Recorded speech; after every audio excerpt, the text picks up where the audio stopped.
J with S. This is Apollo Control, Houston, 83 hours at 27. All your systems are looking good. Going around the corner, we'll see you on the other side, over. Andamos 100 y pico en la carretera, la baby con los rosaditos en la cartera. Si nos ven volando es una panamera. Al escuchar el motor la baby se altera. Baby, yo soy tu rao, tú mismo. Hello, my name is Juan Jose Estrada. My artist and producer name is Jfo. Today, I'm quite glad. I'm so happy for the opportunity to be here with one of the, the most amazing producers. Like, I know, I respect him a lot. He's such a great person. And, this is gonna be a space for learning, apart from just getting opinions and questions. It's more about learning, so others can, absorb as much as they can from this more, expert. So without giving more introduction, Dukus, hello man. How's it going, you good? Yeah, all good bro. How's it going? Good, busy but good. Always working, you never stop. Always working. That's the motto. Bro, but I'm so happy. Thank you for having me today. Good. I always respect your work. I've been many times when I could just working with you, and it's a pleasure today to be here and being interviewing you. And yeah, I'm so happy. Thank you. Cool. So I've got some questions for you. As I told you previously, we got some sections for the interview, and I think it's quite important for people to, get this information from you, from your experience and your honesty, and it's so important to have this documented. Sure. Okay, so let's start with the first question. What does your artist producer name mean, and why? Dukus. I used to be an idiot in school, so people always saying do first, such a do first. It was just one of those situations where I used to wear a jacket from the basketball team Duke. So Duke was I used to wear a lot of basketball tops that had Duke. So eventually it was a case of do first, Dukus. So I merged the names, and then I used to play computer games like Street Fighter and all these things. So I used to go Trocadero and play arcades, and then I entered a tournament and they said, what's your name? And I just wrote down Dukus. And so then that's how I stayed with my name, Dukus. And that's how it is. Yeah, it's a stupid name, because I was doing some research about you and your life and your work, and it's I never found anything about it. What does it mean? Is it something with your name or family or anything like that? Nah, it's just a stupid name. Should probably change the name. I don't think you should change the name, but it's important to know what it means. Is the meaning of your brand, is the meaning of something you've been working on for a long time, so I think it's quite important to know. Yeah, I think in English people say Dukus, they don't know how to say it, whereas in Spanish people go Dukus. So it's always got a different sound in different languages. So in a way I kind of like it because it's unique, Yeah. Nobody has that sort of a name. When they hear it, be like Dukus. So it's just weird. So I like it because it's weird, Yeah, that was a question I had from a long time. Never got the chance to ask you that, but it's okay.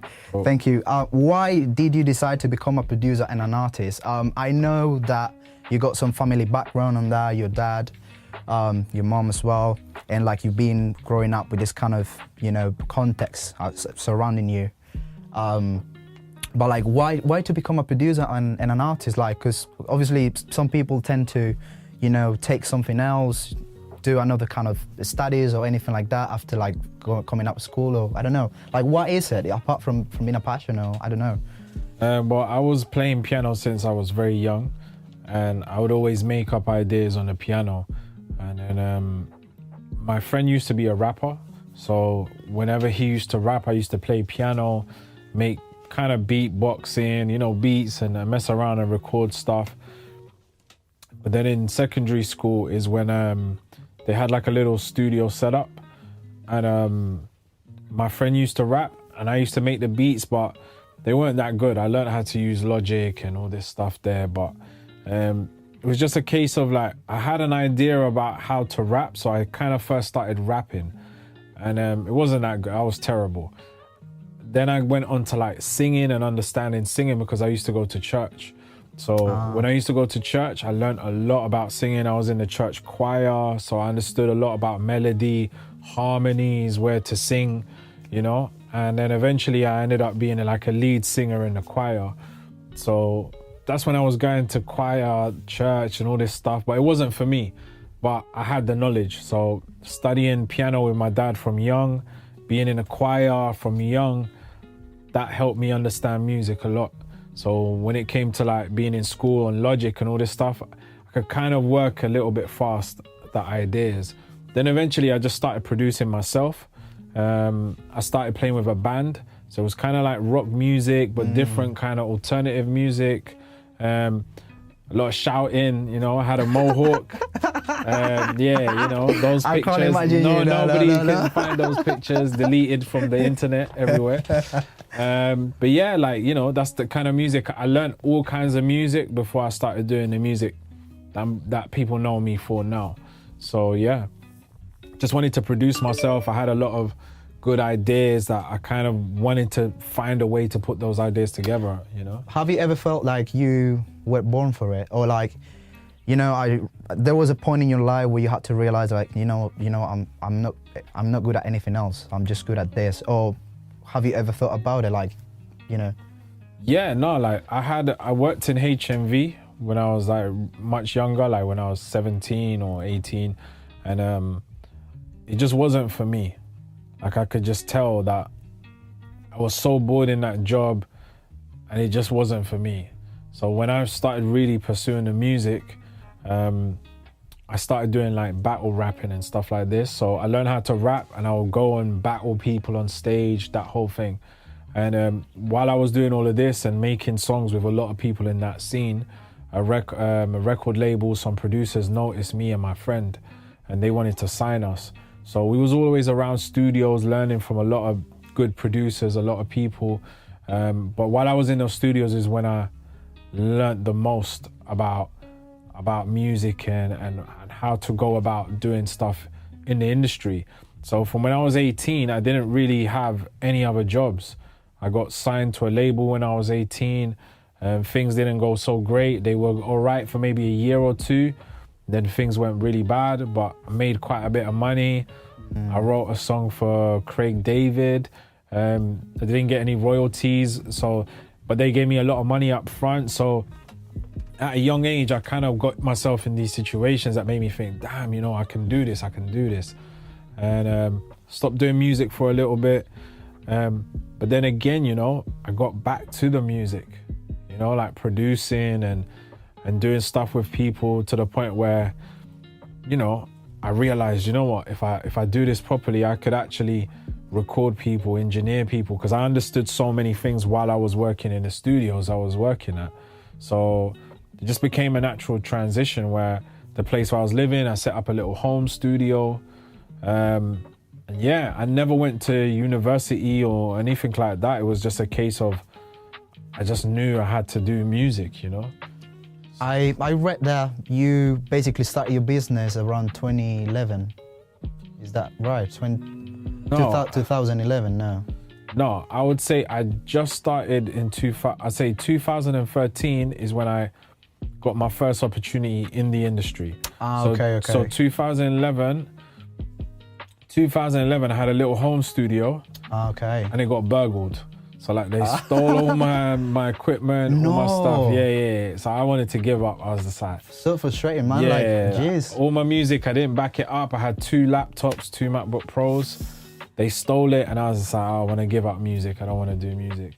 But then my uncle who passed away, he and my cousin invested in an iMac for me. He said, no, you got to keep doing the music and you got to keep pushing, blah, blah, blah. And then, of course, you know, that motivated me to work a lot. And that's when, around that time, a couple of years later, is when I met Giggs at XL Recording Studio with another friend. And yeah, he gave me an opportunity to mix on the spot. And then he was like, yeah, I want you to mix my album. So that's 2013, 2012 is how I first got into the industry. What a story, man. Trust me, I got some questions for you later on. what are the musical genres that you know the most when composing and producing, like that you feel comfortable with all the time, or I don't know, most of the time? I mean, I understand a lot of hip hop music. I say a lot of black music, like drill, R&B. That's the music I grew up with. So I understand that music a lot from the 90s hip hop, 2000 hip hop. I kind of really was into that music. Then eventually I learned a lot about rock music and R&B, trip hop, like Radiohead and Portishead, like loads of weird kind of groups. So I was listening to so many types of music that helped me kind of make my style of hip hop a bit unique. So yeah, I feel like hip hop music, rap music, that's the music that I'm known for working on because I know how to make that music sound strong, you know? Okay, thank you.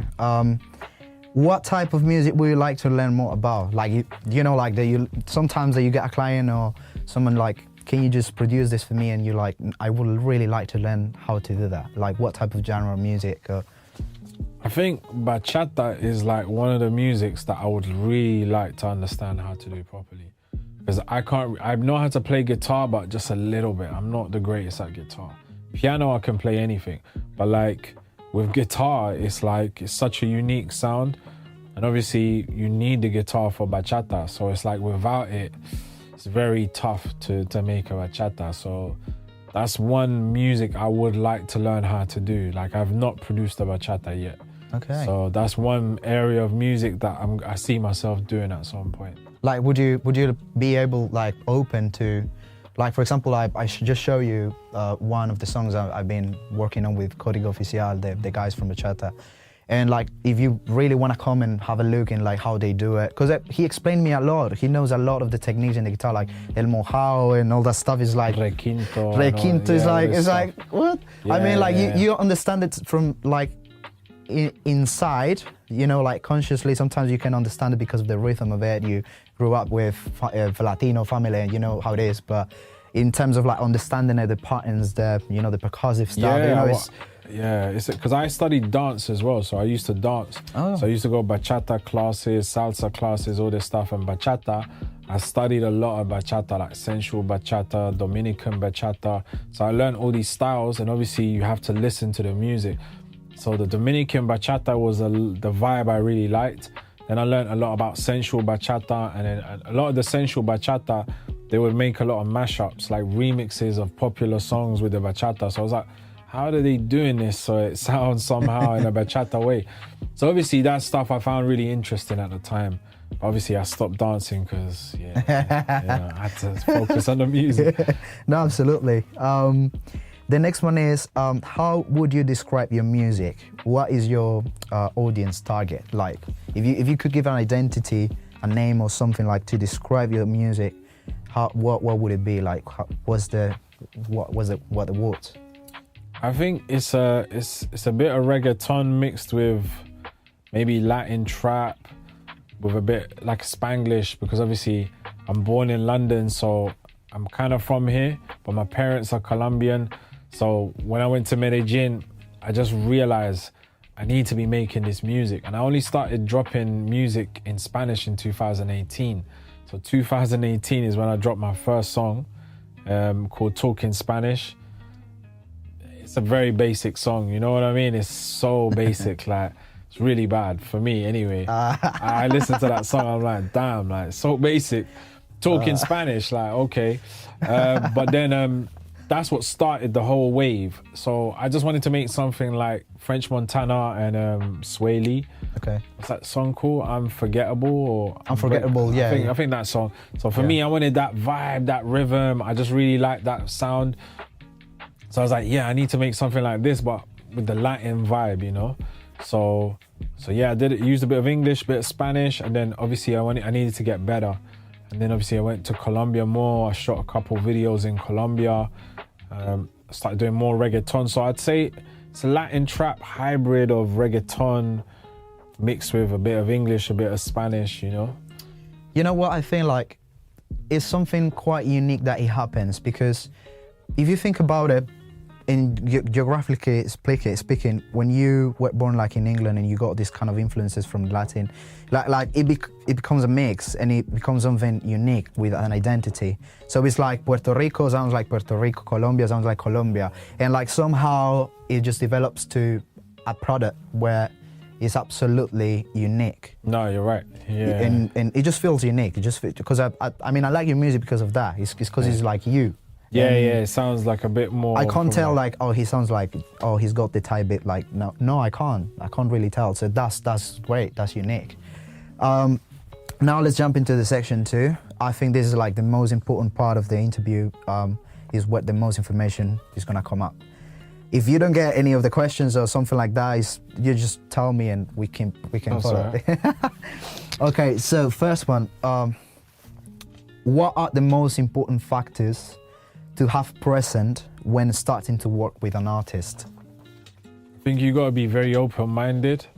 You got to make the artist feel very comfortable, because at the end of the day, they may be meeting you for the first time, so you got to make them feel as comfortable as possible.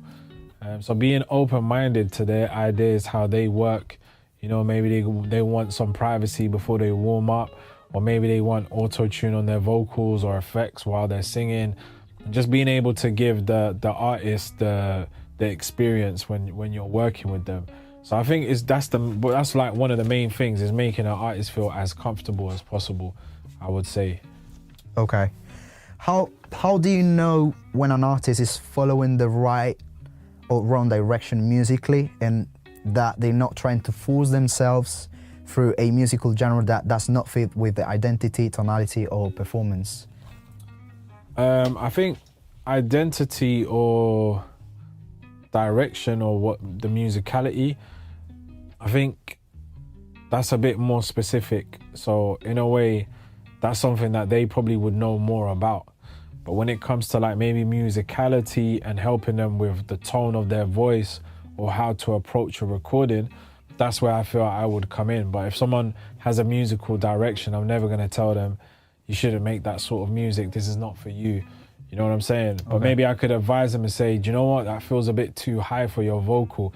Why don't we put it a semitone down and let them listen to the song with the pitch a little bit lower, see if they sing it a bit more comfortable. You find a lot of the time, oh yeah, that sounds better, you know, maybe I sing it in this tone. So it's just being able to assess a situation and say, how can I bring the best out of that artist or that situation, you know? But yeah, in terms of like music direction or genre or whatever they should be doing, I wouldn't have an opinion if someone wants to do a certain type of music, you know, even if I think they sound better in another type of music, that's what they want to do, you know? Okay. I think, yeah, that's quite an important point of view, because, you know, there are producers who are like also really straight to that. Is like, for example, like if you're gonna record Guerrero or I don't know, hip hop or something, and your vocals are not destined to, like you know, you can perform it, but like if they are not fitting well in the genre, sometimes people can restrict you to that. But like your advice is more like, if that's what you like the result is gonna talk to you about you. The result is what is gonna talk about you. I feel like people can get experimental. Maybe if someone is trying to do jazz music and they're a rapper and it's just sounding weird, then, you know, you're going to try and record it. But at the same time, it's like my job is to make them sound as good as possible with what they've given me to work with. And I think that's the skill that I like to have, to be able to make the artist come in with an idea, they're not sure about it, and they leave and they're like, damn, like, you know what, this sounds way better than I thought in my head. So sometimes that happens with all kinds of music, you just never know. But I think if someone is working in a studio I'm working in, it's because they have an idea of what they want to do, and then we're going to take it to the next level. Okay, thank you very much. In previous interviews, like that I've been watching about you, you mentioned that you are the type of vibes person. How do you approach a case where your ideas and the artist do not match, and you get to the point where you have to decide whether to reject a project or to adapt it, to adapt yourself to it, or the artist to it, or record label pressure, you know?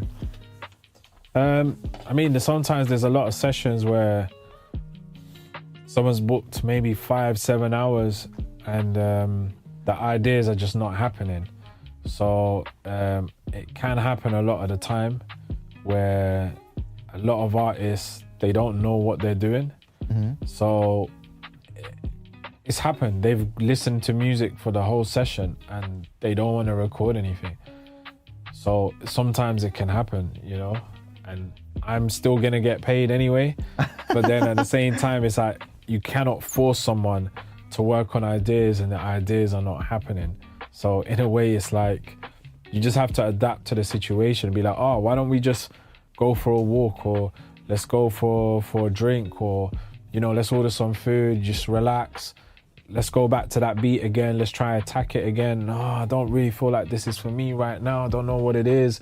So sometimes these situations happen. I think the artist just wants to feel like you're another friend, a friendly person in the camp, you know? So that's your job, you know, to just assess the situation and just be a friendly face or make them feel comfortable enough to feel how they want to feel. So I think that's quite important a lot of the time. All right. That being said, this is a good question. So what is your philosophy of work as a producer? And I mean, like, because I know that sometimes you are very minimalistic in terms of like less is more, or, you know, like I like to approach projects where I don't have to overload stuff. But also like with artists, like what's your philosophy of work? Like what's that kind of vision, motivation that like, no, this is me, I'm this producer? I feel like what you said, less is definitely more. When it comes to, is that computer all right? I think, give me 1 second. Is it gonna be recorded? Yeah, it's recorded. Cool, it's all good. Thank you. Yeah. My approach to a lot of music, your ears is the most important thing. So they can give you all these techniques and say, oh, use 2.1 ratio and threshold and say mathematically, you know, if you put 2 point something minus on this compressor, then that equals this on that. You know, I go for more listening to things. That's what I go for. So when I approach something, I usually listen to something and then I try to make sense of it, like what should be where, and I look at it kind of like a dome or something like that, like a sphere. And then I think of like where that music should be placed if someone were to put that dome on their head. You know what I mean? So they put like headphones or speakers, like what is that person meant to be listening to?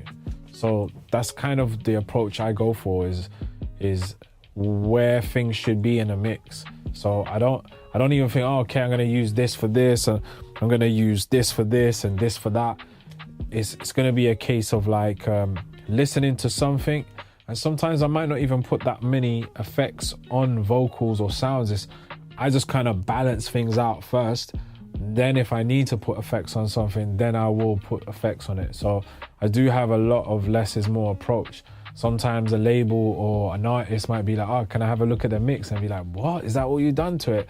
And I'd be like, yeah, that's all it needed. But that's my approach. You know what I mean? Maybe they want someone to add all these things, but I've been in a lot of positions where you add so many things and you think, oh yeah, this makes it sound great. Oh, I liked it how it sounded originally. And then you did all this work. So for me, it's like listening to what the artist did, what they like, because a lot of artists have demo-itis and they like how the demo was sounding. That's what made them happy. So my job is like, okay, how can I make the demo 100 times better? But not doing too much, but just, okay, the vocals here, the vocal can pop out a little bit more. The kick, the snare, let me pop that out a little bit more, but keep it in context. So yeah, for me, the most important thing is the ears. And then, yeah, I do have a less is more approach. Like, I don't overload plugins. It's like cooking. Like, you're not going to put paprika, turmeric, cumin, and all kinds of stuff in sancocho, you know? Just like, because of yes. Yeah, like, you're going to have, like, you might have your carrot, you might have your spring onion, leeks, and potato. That's it. That's all you need. Do you know what I'm saying? Like, why are you going to start adding, I don't know, like... Because like I know a lot of people that they literally believe that plugins are gonna solve your problems. They don't focus on the recording. Like that's something quite important that you mentioned in Lavo's podcast about quality control, and that is absolutely important. Like being able to record properly, and then that's where you kind of approach it. Yeah, you know? I think it's important to have a good vocal chain. Like I feel like if you start off good, then it means that when you get to the mix stage, you're gonna have less things to be fixing. So yeah, use a good microphone from the start. Use a good preamp from the start. Do you know what I mean? And then once you do that, you can't go wrong. Any microphone that costs from maybe 1,000 and up, you're gonna get a good sound. Do you know what I mean? Most big studios or decent enough studios, they have Neumann's or AKG microphones or Sony C800 microphones. You know, if you're using any of these microphones, you're gonna get a good sound. Like, so, yeah. All right. Do you pre-plan your sessions, and projects that do you approach every session differently, or like why? I think I usually start with drums. Okay. If I'm mixing something, but then there might be a case of like there being a lot of vocals on a song, so then I might start with the vocals. Excuse me. So for me, it comes down to the type of song it is. So if I hear something with a beat and it's like a proper hip hop banger, then I'll mute all the vocals and I'll start with the music first, because the vocals are gonna sit on that beat. So for me, I want to hear how the vocals are gonna sound on a proper beat.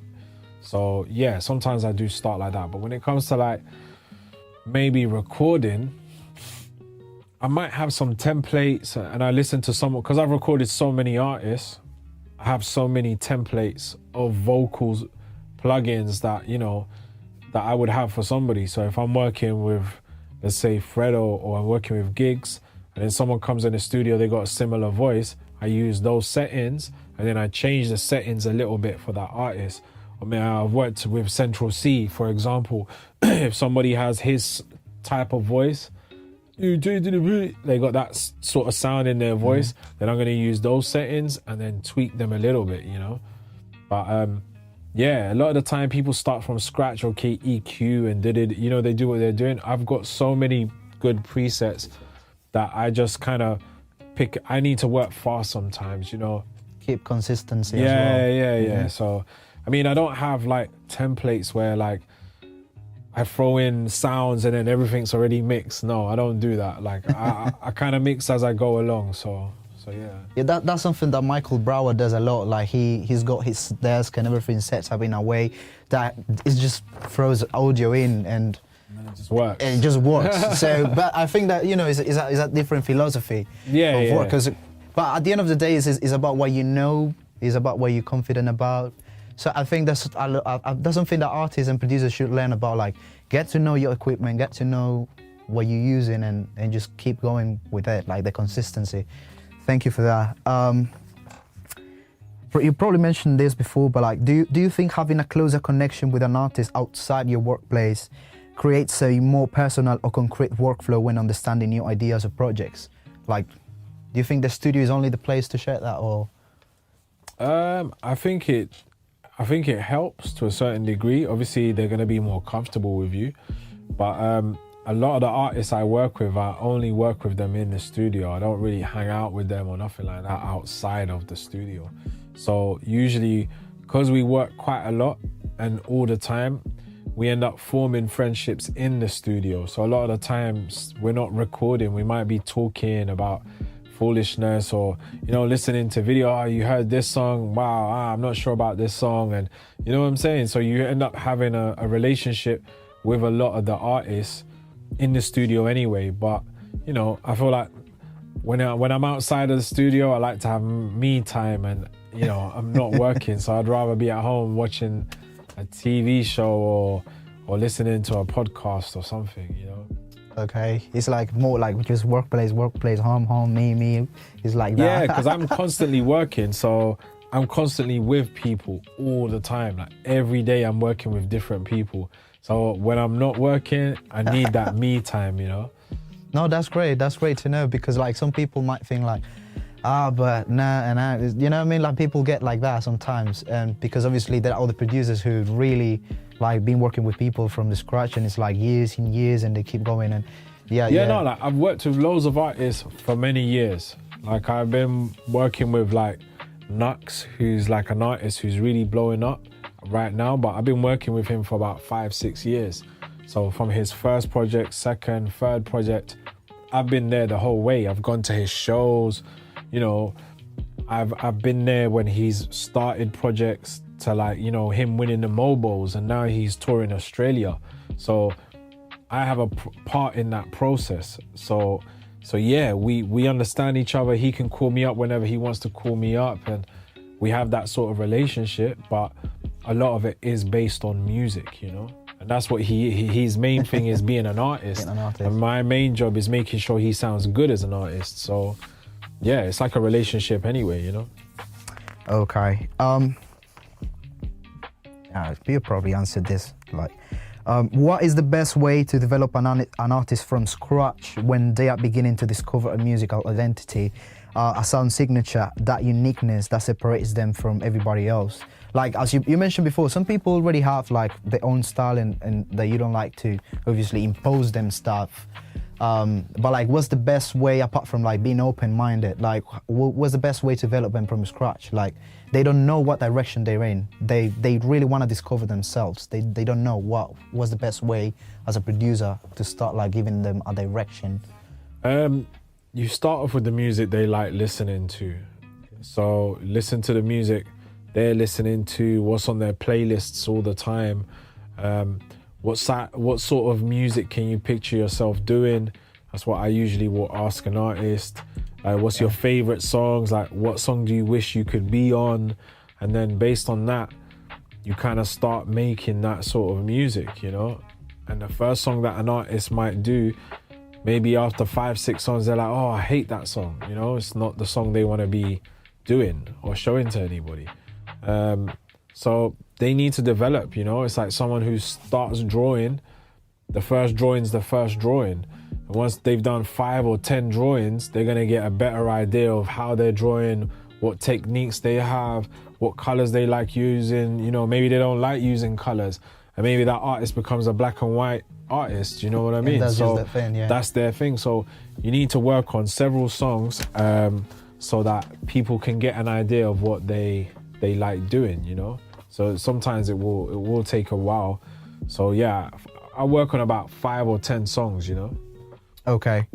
Have you had to like pre-plan your productions prior to a session, or like would you recommend this like appropriate way of before like going to a studio? Because you know studio time is not cheap, and there are people that are just coming in and it's like, you know what I mean? Like what recommendations can you get them to like how can I say, like to get used to these habits to like before arranging a session in the studio, that so they can save you time and headaches, and you know? I mean, practice is always perfect, so I'd always recommend artists to practice anything before they come into the studio, you know? To have an idea of how they're doing a song, not come to the studio with half a song, and then, I'll write the rest of the verse in the studio, or I've got one verse left, or let me do it at the studio, because then they're paying for the studio time, and they're gonna waste their time, and they're gonna get frustrated because they felt rushed. So I always tend to like, usually artists will want to come to the studio if I'm working with them with a song that they've already kind of got in their head. But it depends as well, you know, if I'm seeing this client all the time, they're constantly recording songs, they might want to make something from scratch. So it just all depends on that whole situation, you know? Okay. When tracking artists, what is your methodology to achieve the best results, and how do you know what take is the take? Like, because like, for example, like, let me give you an example, like Michael Jackson, Bruce Sweden, in one of his interviews, he's a sound engineer, he used to say like, Michael would just switch off the lights all the time and just sing completely dark, and he had to like sometimes go out of the room because he just couldn't handle it. Like, you know, the best performances of Michael like came out like that, just like soft. You know what I mean? Or I don't know, like how was your methodology with artists, like to get out the most of them when tracking? I mean, I was in a session today and the person wanted the lights off. So that's what happened to me today. They like really wanted the lights super low so that they could get in the mood with the song. And sometimes that works for them. So it's whatever the artist feels comfortable doing. I usually do a lot of comping. So I'll make an artist like sing that same part or find a section that they should be singing, get them to sing that part all the time, and then I comp it and listen to get the best of those takes. So as well as them feeling comfortable in the studio, having the lights low, whatever they feel they want to be doing, then essentially, yeah, you know, if that makes them comfortable, then yeah, you know, and then loads of comping, you know. I make someone just record loads of takes and then if they're not doing it right, I stop the song and I'll be like, you need to aim here and do this a bit better, and then we try go again until we get the right takes, you know. You know, that probably might be interesting for you to know, but like I've been doing this tracking process in the studio at uni and stuff. I've been experimenting with this solid idea and never fails. Probably you can try it out. And it's like when people want to sing a particular, you know, rap or phrase or the chorus or something, and it's quite emotional or it's got this kind of anger into it, or I don't know. I usually tell them when I just don't get it, the emotion probably is in tune, probably they sing in the range it should be, like you say, the comping thing. But sometimes what happens is like, I tell them, you know what gets you to feel that real emotion? It's like, oh, I broke up with this girl, or oh, I had a bad day in my job, or like, no, I love my mom, or, you know, like, and it's like, can you please take out a photo of your mom on phone or whatever, just look at it for, I don't know, 10, 15 seconds, and you know, sometimes it just gets them in that mood. It's absolutely, it's crucial to me. Yeah. I don't know why, but it just works. Just does something, yeah. And it's like, I don't feel in the mood today. I don't want to feel, and it's like, just look at that or remind yourself of that moment, and for some reason it just works. It's just weird. I don't know why, but I don't know, it just helps. It makes sense, yeah, 100%.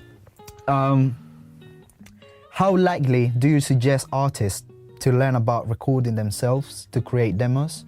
Or any other purposes, suggestions you could advise to them?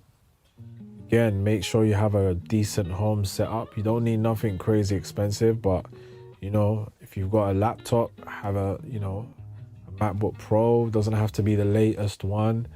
2-3 years old. You know, make sure it's got a decent amount of RAM. Get yourself a nice little sound card. You can get yourself an Apollo Twin or something like that, the cheapest range. They've even got vaults now, UAD vaults, which are even cheaper than a UAD, or you've got Focusrite, you know, you've got all kinds of sound cards. Learn how to use Logic, learn how to use Fruity, learn how to use Ableton, and just get better at recording yourself. Some artists have done that and they bring me the sessions and I put it on them. I say, oh man, what are you doing here? Like, why are you recording like this? Look at all these takes. I'm like, bro, you need to do this, do this, like da-da-da-da. I'm just straight up with people so that they can get better. And then once you put them through their paces, they're just gonna get better and better. Every time they bring something to you, be like, look, label this, do this, all these tracks, start hiding this, you don't need to do this. You know, just get people better at recording. So sometimes I have sessions where someone will pay me just to look at how they do a session. And then anytime they're going wrong, I tell them, look, do this, or do you know what I mean? So that they can get better at recording themselves at home. So it's like anything, practice, you know? You've got to practice and practice like crazy. And following on that, should the artist know some basic technical language to at least being able to communicate the ideas more effectively to the producer or sound engineer? I think it's the engineer's job to kind of try and understand the artist more than the other way around.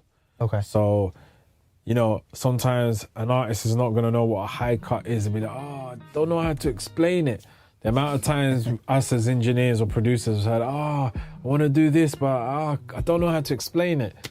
Happens so many times. So like your job should be like do you mean this, or do you want to do this and feel like it's underwater? Yeah, underwater. So, you know, you show them technique, and then if that's the case, then they've learned something, and now they become better at explaining themselves. So I think it's a case of they should do some research, but they're gonna find out in the studio with the right people, you know.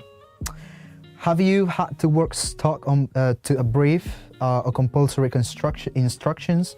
How do you feel about it, and why will you or will you not prefer it? Like when they give you a brief, it has to be this and this and this and this kind of instruments. I don't know, like, how is it? Like, cause it's happened to me before. I mean, I was just telling you, I was just doing some work for a company. The brief was, it needs to be this. It needs to be Latin trap. It needs to have like some kind of salsa and some kind of horns. So I already knew what it has to be. And it's not the style of music that I normally do. But then in a sense, it was like, it's something that I gotta do because it's the brief, you know? And then if you want that placement, then you have to stick to the brief, you know? A lot of the times it happens. There's a lot of productions and songs that I know maybe it's not my forte or it's not what I'm strong at, but I'm gonna give it a go because that's the brief. So sometimes you just have to, you know? Okay, thank you very much. This is important to know as well. Have you ever had to encounter a situation of friction in the studio where you've had to manage the professionalism rather than your personal preferences? If so, how was it? How do you face it? What advice can you give to others who might face similar scenarios? Well, I've been in sessions where, you know, maybe an artist, they got their egos, they might bring loads of entourages and stuff like this. And then you got the people who manage the studios or the people who own the studios. They see what's going on in cameras and they don't like, hey, what's going on in my studio? Da, da, da, da, da.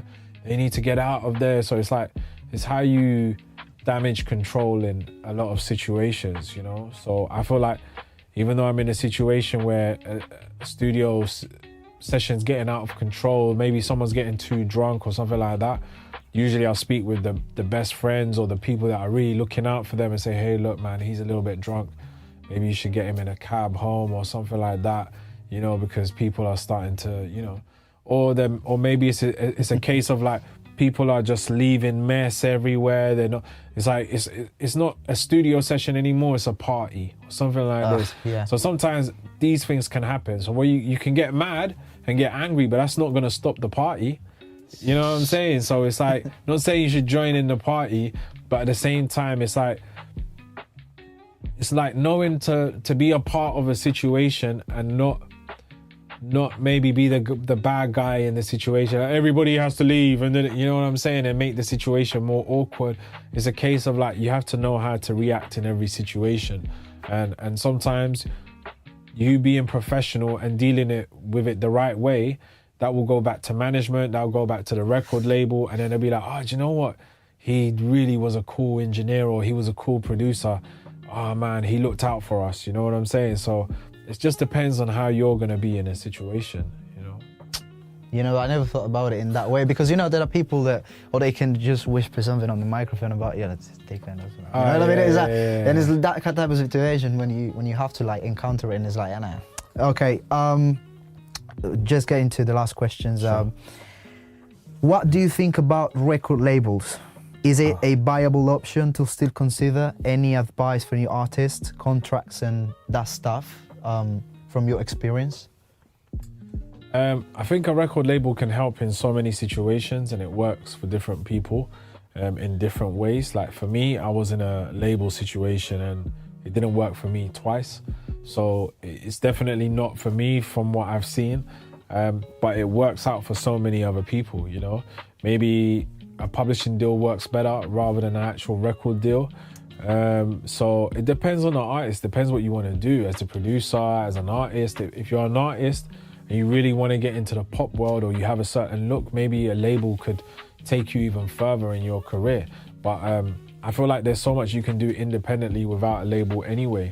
So I would say explore and do as much as you can independently.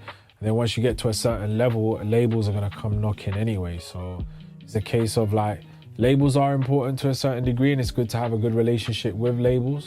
But at the same time, you don't need to be on a label to be successful. No, absolutely not. And do you think like, do you have to always be like careful with contracts or anything like that? 100%. You have to have a good lawyer. You have to have someone who understands law so that you sign the right contract.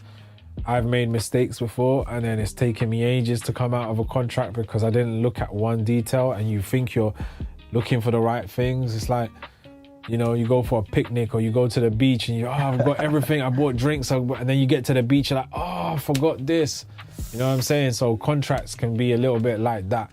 You know what I mean? You think you're going over stuff, but someone who's a good lawyer who understands contracts, it's always good to get someone who understands that stuff. Because you could be missing a vital piece of information. Taking in account all your experiences and learning from your journey as a producer, how do you recommend to new producers to start? Like, where's the starting point? Okay, I've got this equipment, I've got my laptop, I've got MIDI keyboard, the Logic. I know I've been using this, I've been producing these tracks. Where can I start to get that growth? Networking, or I don't know. I feel like social media, as bad as it is for certain things, it's really good for like personal development if you use it the right way. So like once you're kind of like confident in what you're doing to a certain degree, post some stuff online, use your stories, you know, post little clips of what you're doing. There's nothing wrong with that at the end of the day. So yeah, just post some snippets of your music, see what people say, you know, you just never know who could be listening. I think being consistent in any kind of field is where you're going to see results. If you want to go to the gym just once a month, you're probably going to see minimal results. So it's the same in the studio. You want to see results, you got to be producing regularly, you got to be recording regularly so that you become better at recording and understand what you're listening to. So it's the same with production. You have to practice all the time. You know? There is kind of the philosophy of Andrew Scheps that he basically hates the fact that, you know, working free, non-paid work, just to start with. Like, oh yeah, I'm just gonna start offering my services of production, of just giving out my beats because it could get me to a certain level of, you know, social, you know, cycle or something like that. Like, do you advise to ever do that or not? Like, no, you need to always... I think it depends on the situation. If you're doing it for friends and cool people or people that you're building a brand with, then maybe yes, but like, you know, a lot of the time you don't have to work for free. You know, at the end of the day, you have to value your time, and time is money at the end of the day. So if you're providing a service, especially to people you don't know who maybe want to use you, you can't just let people use you for free either. Do you know what I mean? It's like you're just a free Uber driver, just, you know, just taking people everywhere they want to go just because you're going to do them a favor.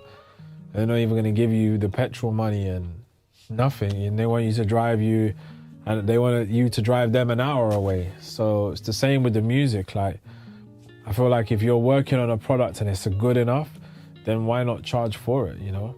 Then someone's going to be willing to pay. Always. So those are the people you should be working with, especially if they're new prospective clients.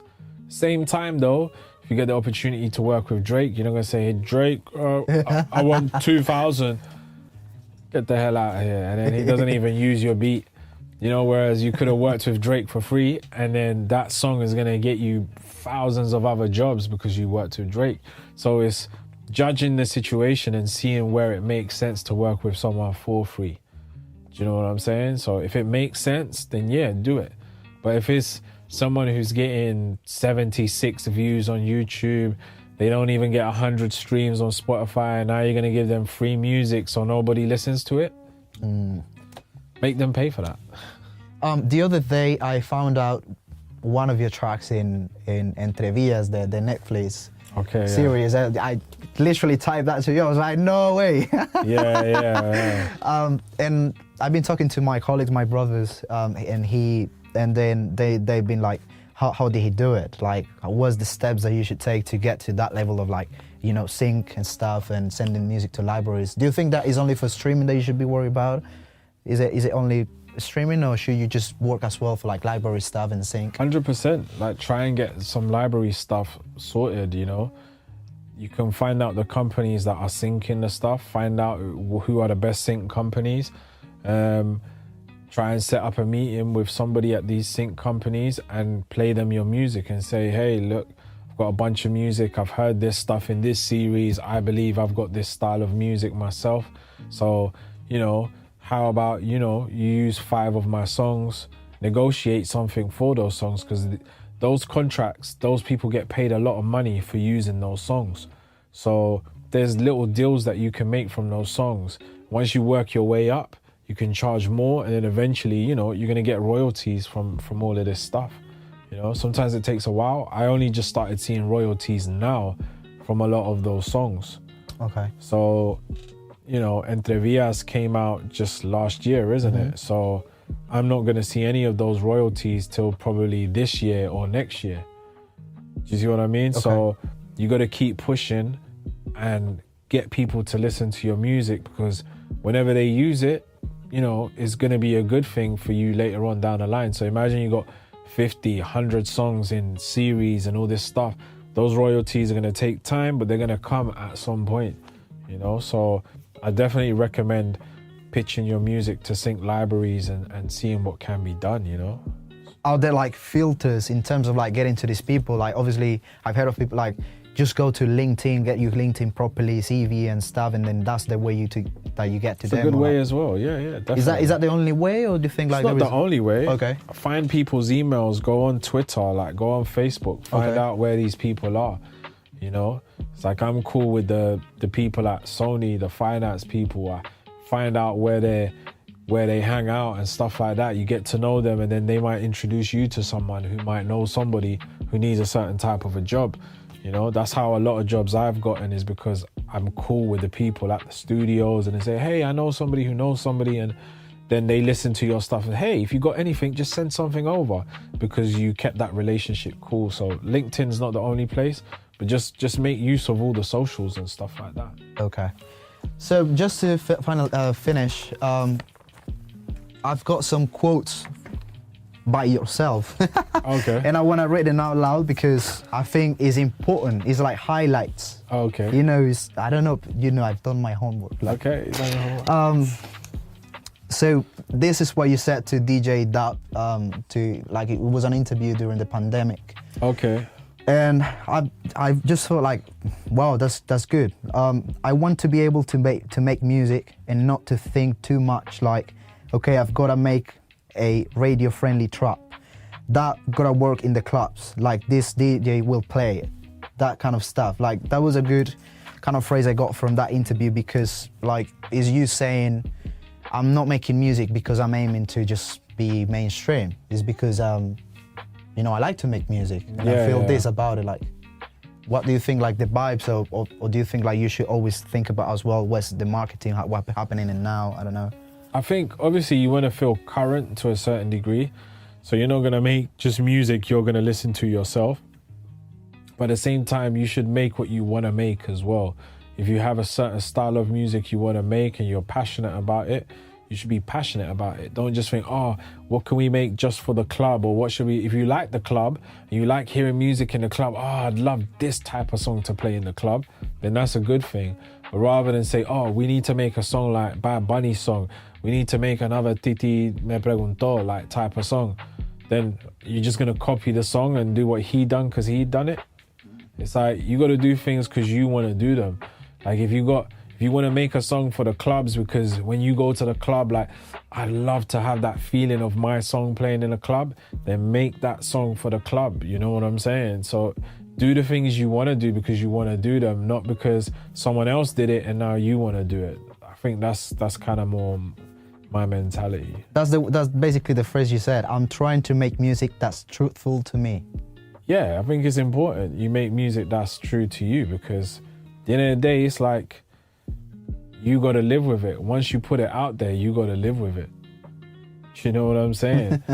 So it's really important what you do, you know? It's not like Instagram, you start taking a picture down, oh, I hate that picture, I'm going to delete it. Music it kind of lives out there, you know? It's a part of you. I want to be the hardest work in the room. That's something that you said for Masters at Work. Quite important phrase. in the music industry, they're doing a lot to try and capture what a lot of people can do independently. That's what another thing you said. So you think like you should be independent to a certain point, or you get yourself a team? Or? I think it's good to have a team of people. Like, you're gonna get further if you have a team of people. There's always a goodness in having the right people around you. You can't just do everything yourself. It's impossible. You know, I can do something up to a certain point, but then you're gonna need someone to do the marketing. You're gonna need somebody to do, you know, the graphic design and all these things. So rather than try and do everything yourself, if you can do it, good. But if you've got a team of people, you're just gonna get further because everybody's gonna have different things to do in that team. It doesn't mean you might be the leader all the time. You just got to know to play your position at times, you know? So sometimes I'm a sound engineer, another time I'm an artist, another time I'm a songwriter, another time I'm just a consultant. They just want me in the studio that day just to be a part of the vibes, to help the song come along, but they don't want me to engineer. You know, sometimes they might want me to assist and might not even want me in the session. They just need me if they need me in case anything goes wrong, but they want me in the other room. And I got to know how to play my role. Do you get what I'm saying? So, yeah, being a part of a team and knowing your role sometimes is very important. And I think it's good to understand to do things to a certain point independently, but it's good to be a part of a team as well, you know? Amazing. The antagonist phrase of Dukus as well. Nowadays, anyone can make music and get lost. It's like a teardrop in the bloody ocean. What do you think of that? You said it yourself. Oh, wow. It's true though, you know, like so many people want to do music now. It's the same as like people started jumping on YouTube, want to become YouTubers. You go on YouTube, you're going to find tons of YouTubers. So it's like if you go on Spotify, you're going to find endless amounts of music and you might stumble across new musicians all the time. So the level playing field is hard because so many people are doing it. Do you know what I'm saying? There's more and more studios out there. So yeah. Bro, this is the last question and let's finish with this because I think it's a quite important thing. To myself, personally, when I was watching this kind of video about masters at work, you said something that really touched me, like really deep. Because I didn't know this about you, and probably this is something very personal to you, and just let me know if you're just not comfortable talking about it. But like, to a certain degree, you went through a lot of mountains, climbing mountains. Like, you mentioned something about that there was a point where you were literally homeless and sleeping in hostels. You know, like, and now you just got to a degree where it's like, Dukus in the studio, working for people. But I think, like, have you ever felt like that hunger is gone? Like, what motivates you to come out of this? Like, you know what I mean? It's so inspiring, man, because I never knew this about you. And like, from the beginning, you were the one that inspired me to become better. Like, tons of times you told me, like, and I hope that you can even produce better. And like, I'm now in that point where like, I'm gonna be a music tech, and it's like, you've gotten better, of course. And it's like, you know, like, but because I've got that hint from you, you know what I mean? And it's like, this is the point of this interview. Like, all the people can watch it and say, oh, you know, like, he did it, I can do it. But like, as you say, you have to be the heart that's working the room. So what can you tell me about that experience that, like, you know, it's quite tough, you know? I mean, yeah, like I said, I was signed to a label and things didn't go well and I couldn't get out of my contract and I couldn't release any music. So I was very frustrated. I was in a bad, toxic relationship where they didn't believe in my music. So it was very tough for me, you know? I stopped doing music, I got angry, maybe I started drinking too much, forget music, this whole idea. And then when things didn't work out with this other person, they kicked me out. I didn't really have a home. So yeah, I ended up having to live in a hostel because I think I had too much pride at the time to speak to my parents and go home. And like, you know, I wanted to prove that I could do it.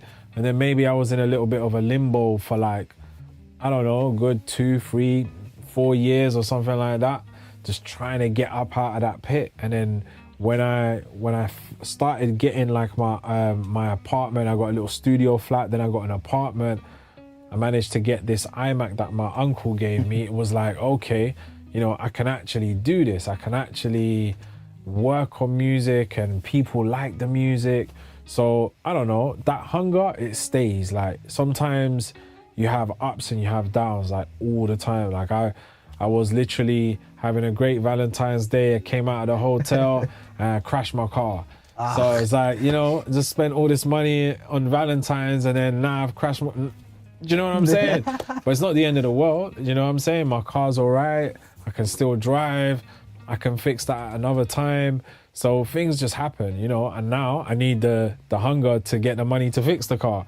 So it's the same as that type of situation. Yeah, that was a very low point, and that makes me realize that place where I was at, I never want to be there again. So obviously I use that motivation and then think to myself, damn, you got to that point where you was living in a hostel, you didn't have no music equipment because you were too proud to speak to anybody for help. So sometimes you have to ask for help and be like, do you know what? I should have spoken with my mom. I should have spoken with my dad.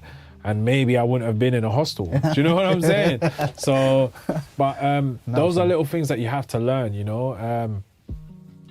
There was years where I had loads of money from music and, you know, I thought that money was never going to run out. So I'm buying Louis Vuitton, Balenciaga, you know, I'm buying myself a Rolex, and then all of a sudden that money's not there no more. So then what are you doing? You know what I'm saying? And things are hard. You're having to sell all the name brand stuff you had on eBay, and you know, you're realizing like I've got £1,000 pairs of trainers and I can't even pay the rent this month. What the hell am I doing with all these trainers?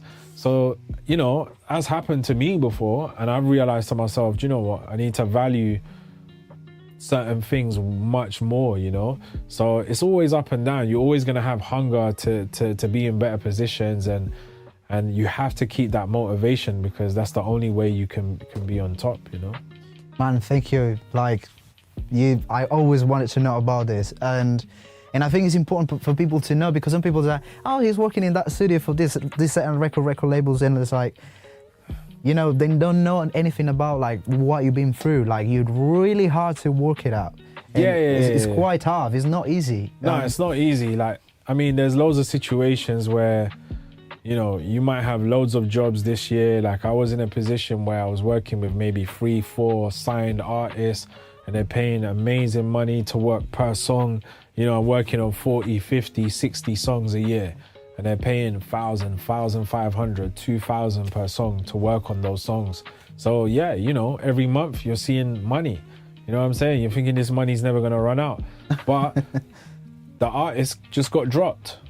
Now they're not working at the label, and you thought, oh, this album, you know, what about the album we was gonna work on? Like, oh yeah, the album's not happening no more.